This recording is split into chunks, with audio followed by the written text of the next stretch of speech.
ഇന്ന് നമുക്ക് നോക്കാം അടുത്ത 48 മണിക്കൂറിനുള്ളിൽ എന്ത് കാര്യങ്ങളാണ് നിങ്ങളുടെ ലൈഫിലേക്ക് കടന്നു വരാൻ പോകുന്നതെന്ന്.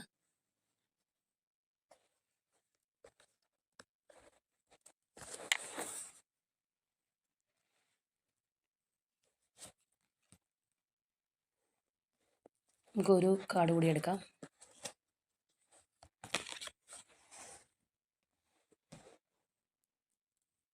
അപ്പോൾ ഇവിടെ നോക്കുകയാണെന്നുണ്ടെങ്കിൽ ഒരു ട്രാൻസിഷൻ നമുക്കിവിടെ കാണാൻ കഴിയുന്നുണ്ട്. പെട്ടെന്നുള്ള ഒരു ചേഞ്ച് നിങ്ങളിൽ ഉണ്ടാവുന്നതായിട്ട്.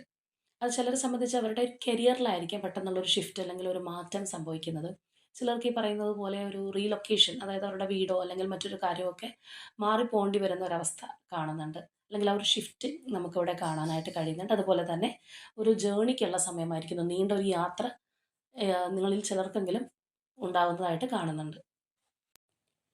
അതുപോലെ തന്നെ ചിലരിൽ അവരെ ഒരുപാട് നാളുകളായിട്ട് അലട്ടിക്കൊണ്ടിരുന്ന ഒരു കാര്യത്തിൽ നിന്ന് മൂവ് ഓൺ ചെയ്യാനായിട്ട് അവർ തീരുമാനിച്ചിരിക്കുന്നതായിട്ട് കാണാം. ആ ഒരു കാര്യത്തിൽ നിന്ന് പിന്തിരിഞ്ഞു പോകാനുള്ള ഒരു മാനസികാവസ്ഥയിൽ എത്തി നിൽക്കുന്നു എന്നുള്ളതാണ്. അതുപോലെ തന്നെ മറ്റു ചിലർക്ക് ഈ ഒരു സമയത്തിനുള്ളിൽ നിങ്ങൾ ആഗ്രഹിച്ച പോലെയുള്ള ഒരു ചേഞ്ച് നിങ്ങളുടെ റിലേഷൻഷിപ്പിനകത്ത് സംഭവിക്കുന്നതായിട്ട് കാണാം.